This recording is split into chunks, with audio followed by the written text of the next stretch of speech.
Il sindaco di Sestri Levante rilancia la proposta di un tavolo per il turismo del Tigullio, riunione dei comuni il prossimo 25 luglio per pianificare una strategia condivisa. Le religioni sono le vere vie di pace. A Santa Margherita Ligure un momento di incontro e di dialogo alla luce della dichiarazione sulla fratellanza umana siglata ad Abu Dhabi dal Papa e dal grande imam di Al-Azhar. Benedette le nuove vetrate artistiche nella chiesa di Santa Margherita a Moconesi Alto. Il lavoro è durato circa 4 mesi. La festa patronale è stata presieduta questa mattina dal Vescovo. Tesori di scarto, nuova vita alle cose. Aperto sino al 4 agosto nella sala Baldassarre del santuario di Sant'Antonio di Chiavari il mercatino del guardaroba cittadino a sostegno della Caritas diocesana. Nella notte tra il 20 e il 21 luglio di 50 anni fa, un uomo per la prima volta sbarcava sulla Luna. Papa Paolo VI assistette alla diretta televisiva definendo l'impresa l'audacissimo volo. Si appresta ad andare in archivio la 60ª edizione del Palio Remiero del Tigullio. A Chiavari la prova conclusiva e la storica rievocazione. Domani sfilata, gara e stand sul lungomare. Buonasera a tutti, bentornati al nostro telegiornale. Un incontro con i sindaci del Tigullio per sviluppare una strategia comune che consenta un incremento delle presenze turistiche nel nostro territorio. È un tema dibattuto anche in questi giorni. L'ha proposto il sindaco di Sestri Levante Valentina Ghio. La tavola rotonda è in programma il prossimo 25 di luglio all'ex convento dell'Annunziata e servirà a pianificare la prossima stagione. Sentiamo. Ho inviato di nuovo a tutti i sindaci una lettera proponendo un incontro la settimana prossima, il 25, giovedì 25, per concordare e condividere insieme un percorso proprio strategico con dei passi successivi per elaborare quelle che riteniamo le strategie turistiche utili per il nostro territorio. Su cosa occorre puntare per ottenere risultati? Io credo che i temi prevalenti siano quelli della riconoscibilità del territorio al di fuori della propria area, quindi una promozione davvero integrata. Credo che sia quello di poter offrire dei trasporti in particolare rivolti ai turisti, di collegamento con i principali aeroporti, di collegamento con le principali città che rendano praticabile il territorio, e sia quello anche di un lavoro insieme alle strutture ricettive per evidenziare una qualità uniforme, una qualità condivisa. Poi ci sono anche tutta una serie di altri temi come gli eventi fatti in modo coordinato, in modo attrattivo e promossi insieme, però i primi 3 credo che siano i punti prevalenti. Naturalmente l'input primario deve essere dato da Regione Liguria, che è il soggetto che poi è detentore delle politiche turistiche su larga scala, e quindi credo che oltre al nostro incontro occorra un raccordo periodico con la Regione e con l'assessorato al turismo per orientare in modo condiviso quelle che sono le strategie turistiche del nostro territorio. Quando e dove? La proposta che ho fatto ai sindaci è per giovedì 25 e ho dato la disponibilità di Sestri Levante, del convento dell'Annunziata. Poi questo è un percorso che può essere fatto in modo itinerante in tutti i comuni e quindi vediamo la loro risposta. Ho già condiviso questa idea con il sindaco Bagnasco insomma lui concordava sulla data, e ora vediamo insieme agli altri sindaci la possibilità di mantenere la data. Restiamo a Sestri Levante. Dopo quasi 40 anni dall'inizio della vicenda, il Tribunale di Genova ha emesso la sentenza di primo grado in merito al contenzioso sorto tra il Comune e i proprietari delle aree sul quale sorge il depuratore di Portobello, risalente al 1977. Il contenzioso risale al 1982. Nel 2000 una parte della vertenza era stata definita con un accordo transattivo che prevedeva tra l'altro il passaggio di proprietà delle aree al Comune di Sestri Levante. Ora la sentenza che ha definito l'ammontare degli indennizi a oltre 2,5 milioni di euro. La Giunta Ghio intende ricorrere in appello, oltre a procedere con le pratiche per le modalità di risarcimento, integrando le previsioni già assunte a bilancio e corrispondenti ad una parte dell'indennizzo, con l'obiettivo di non causare ricadute negative sul bilancio comunale. Lo sguardo naturalmente è sul nuovo depuratore a Ramaia. La costruzione dell'impianto, spiega il sindaco, darà modo di superare quello di Portobello e consentirà al Comune la possibilità di rientrare in possesso pieno delle aree liberate, cosa che dovrebbe rafforzare la situazione patrimoniale dell'ente. Il sindaco di Chiavari, Marco Di Capua, si inserisce nel dibattito sollevato in città sul progetto di riqualificazione dell'area Italgas di via Trieste, precisando che il nuovo PUC, adottato il 5 dicembre scorso da parte del suo gruppo di maggioranza, permette soltanto un incremento del 5% dei volumi già esistenti e nessuna premialità ad uso diverso. Normativa quest'ultima che regola tutto il centro urbano. All'ex sindaco Roberto Levaggi ricorda che durante il suo mandato non avrebbe disciplinato il piano casa, permettendo l'applicazione dello stesso con un incremento del 35%, anche con la previsione dei servizi nell'area di via Trieste, di cui vediamo anche le immagini. Di Capua cita altre zone della città a rischio speculazione, come l'ex Clarisse, la Colmata, e conclude con una domanda. Se il PUC dell'ex sindaco Levaggi fosse stato approvato definitivamente dalla mia amministrazione, il progetto presentato da Italgas, cioè il piano casa, con demolizione e ricostruzione in loco delle volumetrie esistenti, poteva essere approvato? E nella questione oggi entra anche il consigliere di maggioranza Giovanni Giardini, che sottolinea come in realtà il progetto sia fermo perché, spiega, ad oggi non è stata ancora sottoscritta la convenzione, atto fondamentale per il rilascio del titolo edilizio, ossia l'accordo che deve esistere tra pubblico e privato. Rimaniamo in città, la valorizzazione di Chiavari attraverso eventi e manifestazioni che ravvivino Chiavari. È l'obiettivo del protocollo d'intesa firmato tra l'amministrazione comunale e Ascom Confcommercio, che promuove una maggiore collaborazione e sinergia tra comune e attività commerciali. Ce ne parla Giampaolo Roggero dell'Ascom cittadina. Il protocollo d'intesa presentato da Ascom all'amministrazione comunale sancisce quelli che sono gli obiettivi condivisi per la promozione della città, dopo aver ascoltato le esigenze dei CIV. L'intendimento è quello di agevolare il CIV in tutto quelli che sono gli eventi e le manifestazioni, soprattutto dal punto di vista degli oneri.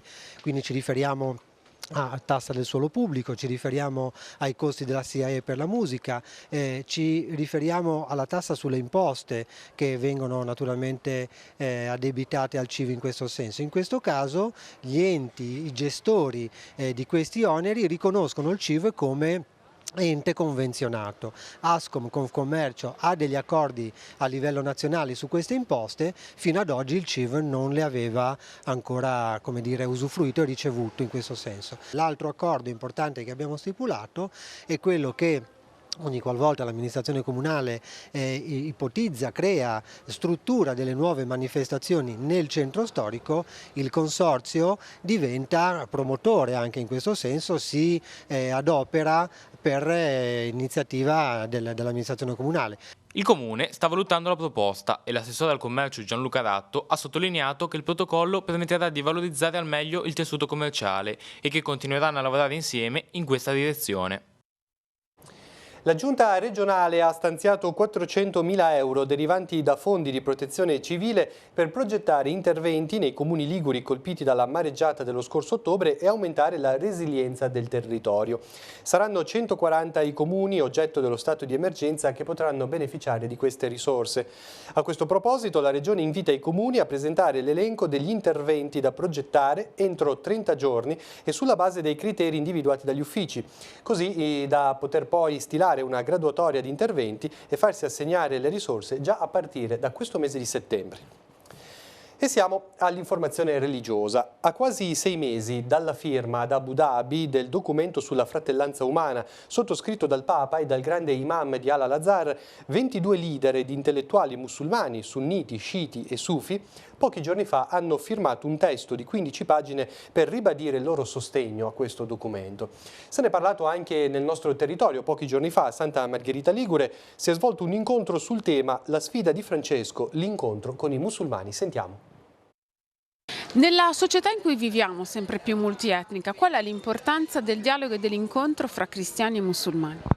Allora, il dialogo e l'incontro hanno sicuramente un'importanza, direi, in questo momento epocale, se non altro perché incontrare l'altro significa anche esporsi all'alterità, no?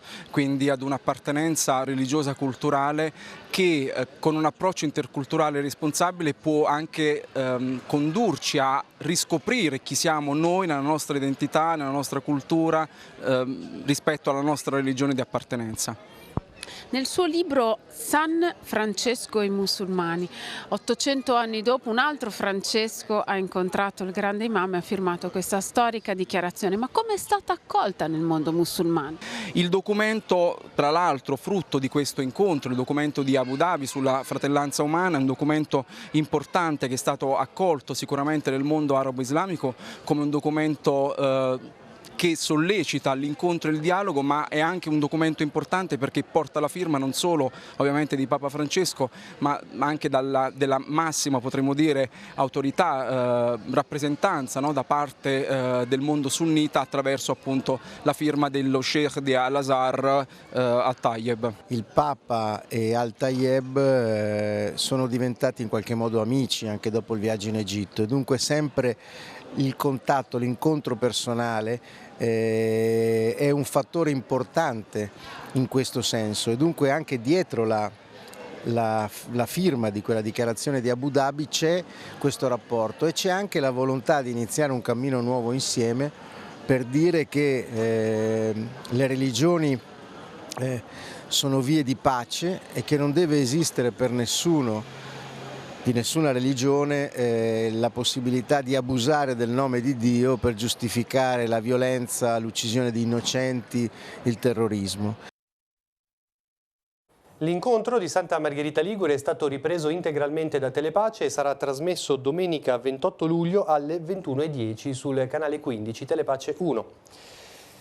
Festa patronale di Santa Margherita a Moconesi Alto in Val Fontana Buona. Questa mattina il Vescovo ha celebrato la messa, al termine della quale ha benedetto le nuove vetrate artistiche. Al termine si è svolto un momento di comunità sul sagrato della chiesa. Siamo andati a vedere. Vale la pena rinunciare a tutto per far parte del regno di Dio. Presiedendo la messa a Moconesi Alto, il Vescovo spiega con queste parole il significato del martirio di Santa Margherita. La Santa ha dato la vita non perché desiderasse la morte, ha detto, ha accettato che le fosse tolta per non rinunciare all'amore di Dio che aveva incontrato. La vita è già piena dunque perché non viene tolto ciò che è prezioso, ossia appartenere al regno di Dio. Di qui la domanda di Monsignor Tanasini: la vita cristiana e la coerenza al Vangelo sono preziosi per noi? È la sfida dei cristiani di oggi, sottolinea ancora, di fronte al costante calo della fede. Sei capace di fare delle scelte che ti mettano in coerenza con la vita cristiana, con le sue esigenze, con le esigenze del regno, con la bellezza del regno? Ecco la domanda che ci viene posta oggi e che ci viene posta sempre. Al termine della celebrazione il Vescovo ha benedetto le nuove vetrate artistiche della chiesa. Si tratta di 3 opere realizzate dallo studio Albertella di Genova, in cui sono raffigurati Santa Margherita, San Giuseppe e il simbolo mariano Regina del Santissimo Rosario. Opere dalle caratteristiche diverse, realizzate con tessere trattate a pennello, la tecnica è chiamata grisaglia, e poi cotte nei forni a 630 gradi, la temperatura ideale per la fusione del colore. Infine sono state posizionate e contraffilate con la lega di piombo. Un lavoro durato 3-4 mesi e che da oggi impreziosisce la chiesa parrocchiale di Moconesi Alto. Vediamo alcuni appuntamenti in diocesi. Per la comunità di Santo Stefano del Ponte a Sestri Levante la festa della Madonna del Carmine quest'anno assume un'importanza particolare. Ricorrono infatti 100 anni dall'incoronazione di Nostra Signora del Carmelo ed è un evento in preparazione al 400° anniversario dell'inizio della devozione alla Madonna del Carmine che si celebrerà nel 2020. Domani i solenni festeggiamenti inizieranno con le Sante Messe. Quella delle 9 sarà presieduta dal Vescovo diocesano, seguirà la processione. Raggiunta la Basilica di Santa Maria di Nazareth sarà celebrata l'Eucarestia prima del rientro alla Pieve. In serata alle 21 i Vespri e la benedizione eucaristica, alle 21:45 il concerto della Filarmonica di Sestri Levante. Festa del Carmine anche a San Giovanni Battista di Semorile. Domani alle 19:15 la messa, seguirà la processione con la nuova statua della Vergine, al termine l'adorazione e la benedizione eucaristica. Solennità della Beata Vergine Maria del Monte Carmelo anche nella parrocchia di Sant'Ambrogio di Orero. Domani la messa sarà alle 20:30, seguirà la processione au flambeau. Mentre nella comunità di San Giuseppe ai Piani di Ria, Chiavari, domani inizierà la preparazione alla festa patronale di Nostra Signora della Salute. Al mattino, durante la messa delle 11, sarà amministrato il sacramento dell'unzione degli infermi agli ammalati della comunità. Ha preso il via nella sala Baldassarre del santuario di Sant'Antonio di Chiavari Tesori di scarto, nuova vita alle cose, un'esposizione di oggetti recuperati dal guardaroba e dal magazzino cittadino. Il ricavato della vendita andrà a favore dei progetti della Caritas diocesana. Il mercatino resterà aperto sino al 4 di agosto, tutti i giorni dalle 16 alle 18:30, venerdì, sabato e domenica sarà aperta anche al mattino dalle 9:30 alle 12:30. L'iniziativa è curata dal guardaroba cittadino e dalla cooperativa Nabot. Siamo andati a vedere.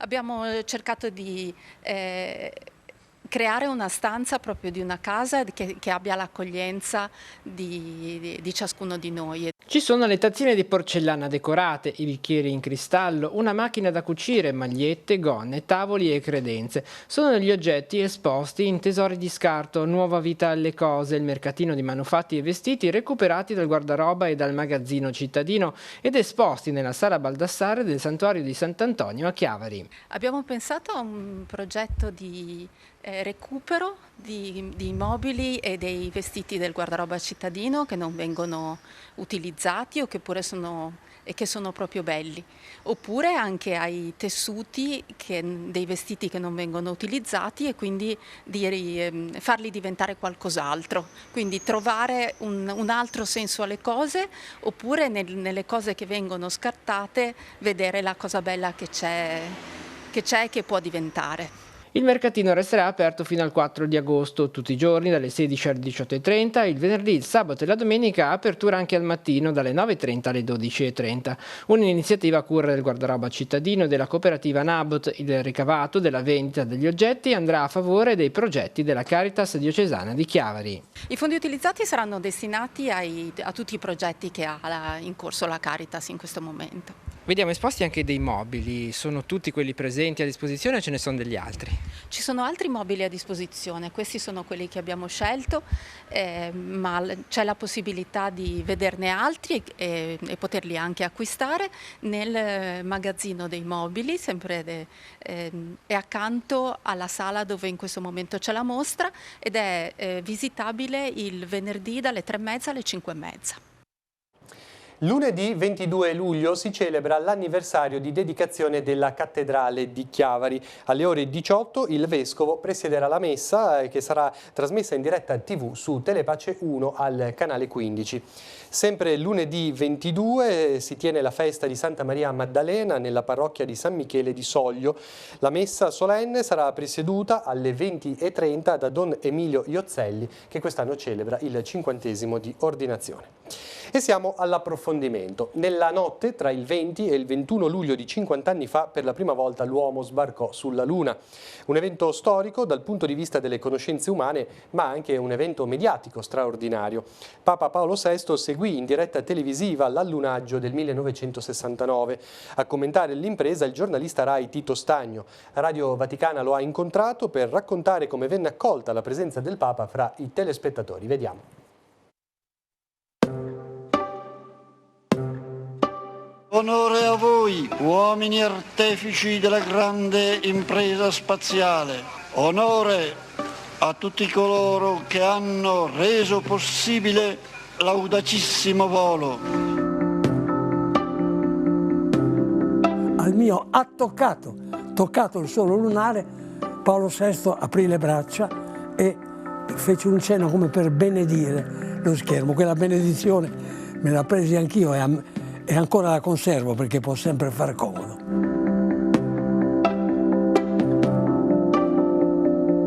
Lui naturalmente si complimentò con i protagonisti dell'impresa, ma ebbe anche parole per i comunicatori, perché aveva notificato lo svolgimento e l'ora dell'impresa. Onore a voi che seduti dietro i vostri prodigiosi apparecchi governate, a voi che notificate al mondo l'opera e l'ora, la quale allarga alle profondità celesti il dominio sapiente e audace dell'uomo. Fare alla Luna, trasmettere la conquista del nostro satellite naturale, non è una cosa che capita tutti i giorni. Ogni appartamento aveva una finestra accesa, illuminata, e lì c'era una famiglia raccolta intorno al televisore. La città era assolutamente deserta. Roma era bella, Roma era silenziosa, Roma era tutta compresa da un avvenimento che avrebbe cambiato non solo la città ma il mondo. E ciò che stupisce di più è vedere che non si tratta di sogni. La fantascienza, come si dice, diventa realtà. Questa mattina a Cichero si è svolta la commemorazione dell'eccidio del 17 luglio 1944, quando, dopo la spietata esecuzione di 7 giovani partigiani, le SS incendiarono tutte le case del borgo per punire gli abitanti ritenuti colpevoli di fiancheggiare gli uomini della Resistenza. Il borgo di Cichero, in Valle Sturla, è decorato della Croce di Guerra al valor militare. Avete visto anche le foto con la presenza delle autorità. Giunge a compimento la 60ª edizione del Palio Marinaro del Tigullio. Domani si terrà l'ultima prova e la rievocazione storica che quest'anno si svolgerà a Chiavari. Sentiamo. Quanto il pubblico potrà vedere in questa giornata dedicata al mare. Si parte alle 16 con la rievocazione storica dal Comune di Chiavari, ci si vede al Comune di Chiavari, poi ci sarà la sfilata storica con gli sbandieratori di Lavagna che aprono il corteo, vestiti secondo l'epoca e si fa proprio questa parata del remo e si arriverà camminando lungo Viale Arata, Corso Millo, fino alla passeggiata di Mare di Chiavari di fronte alla Fontana 8 Marzo, per intenderci dove ci sono le fontane luminose. Da lì si partirà, i ragazzi e i meno ragazzi, insomma i nostri signori della rievocazione storica, andranno in spiaggetta dove sono posizionate tutte le barche e inizieranno le gare. La prima gara sarà intorno alle 16:30-17, la seconda intorno alle 18. Si parte con la rievocazione storica, ci sarà poi successivamente la gara, quella invece vera e propria di chiusura del palio sulla 22 palmi di legno. Ci credevate 4 anni fa che questa manifestazione sarebbe cresciuta così tanto a dismisura, perché quest'anno ci sarà il villaggio del Palio, parti gastronomiche, spettacolo, oltre la rievocazione storica, il corteo e la parte atletica vera e propria?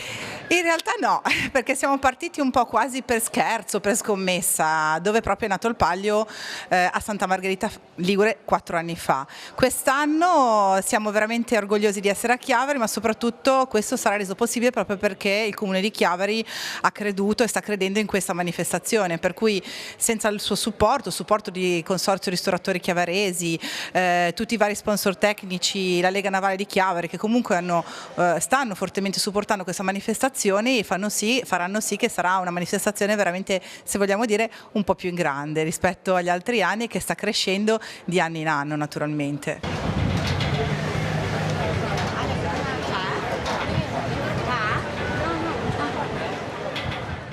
La registrazione integrale della gara del Palio e le immagini della rievocazione storica saranno proposte su Telepace 2 al canale 85 martedì sera alle 20:50, invece su Telepace 3 al canale 115 domenica 28 luglio alle 20:40.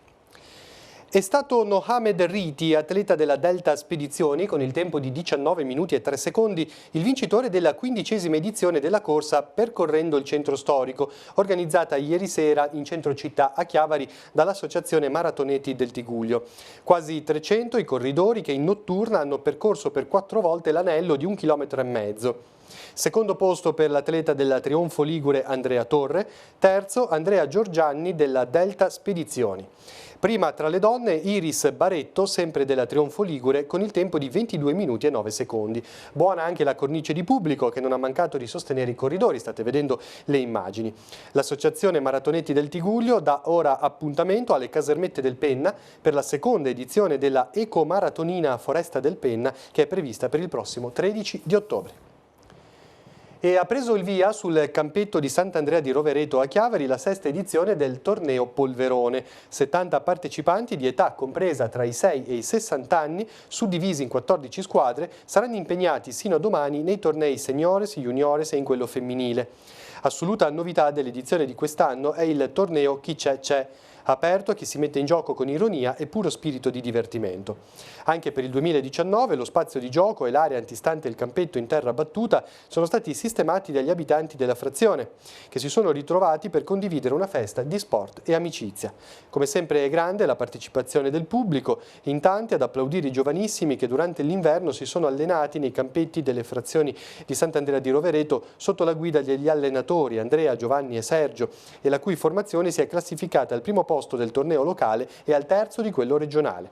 Divertimento anche per i ragazzi più grandi, cresciuti sul campo polveroso, è proprio il caso di dirlo, di Sant'Andrea di Rovereto, che sempre più sono i protagonisti dell'organizzazione del torneo.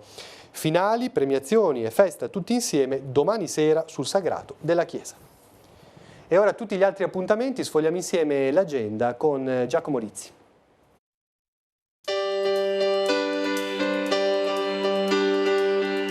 Appuntamenti in agenda per domenica 21 luglio. Dalle 8:30 alle 12:30 in piazza Matteotti a Chiavari l'Avis effettuerà una raccolta straordinaria di sangue con l'autoemoteca. Doppio appuntamento ai bagni Marinella di Cavi di Lavagna. Dalle 9 alle 22 è allestita la mostra dei lavori degli allievi del corso di pittura e disegno dell'Uni3 di Lavagna.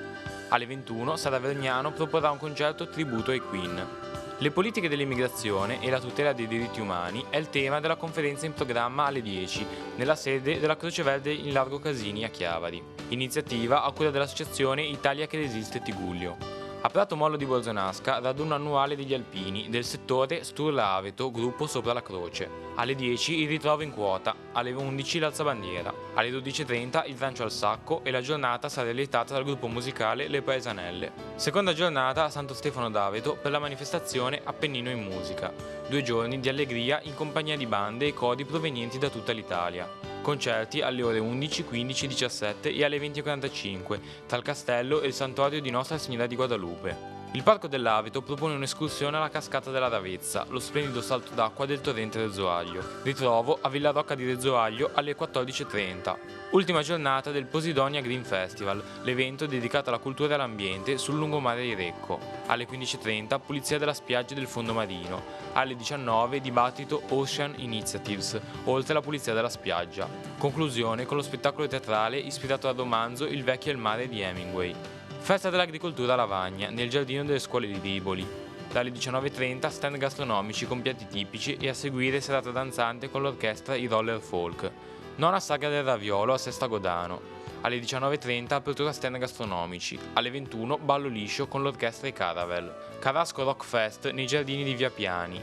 A partire dalle 20 si esibiranno diversi gruppi musicali del territorio. Prende il via il 26esimo Festival Internazionale del Balletto Città di Rapallo. Alle 21:15 a Villa Tigullio la compagnia di balletto di Milano porta in scena Romeo e Giulietta, spettacolo in 2 atti su musica di Tchaikovsky. Passiamo adesso agli appuntamenti per lunedì 22 luglio. Continuano le visite guidate del ciclo Scopriamo Chiavari. Ritrovo alle ore 17 presso il Palazzo Comunale con la visita tema Architettura a Chiavari. Ultimo appuntamento per la rassegna Dante Fiumanavella.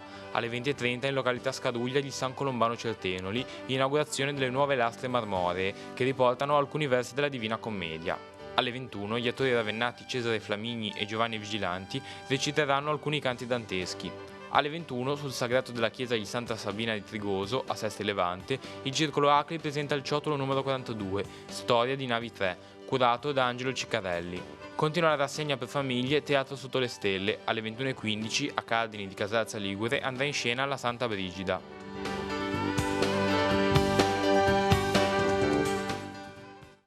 In conclusione ricordiamo che prosegue anche stasera la 28esima edizione della Sagra della Capponada nel quartiere di Rupinaro a Chiavari.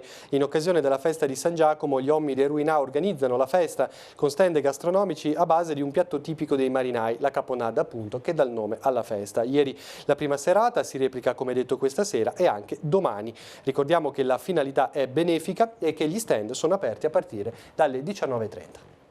Era l'ultima notizia del nostro telegiornale, ci ritroviamo lunedì mattina con la rassegna stampa che prenderà il via a partire dalle 9. Tutti gli altri aggiornamenti sul sito teleradiopace.com. Grazie per l'attenzione, buon proseguimento di serata e buona domenica a tutti.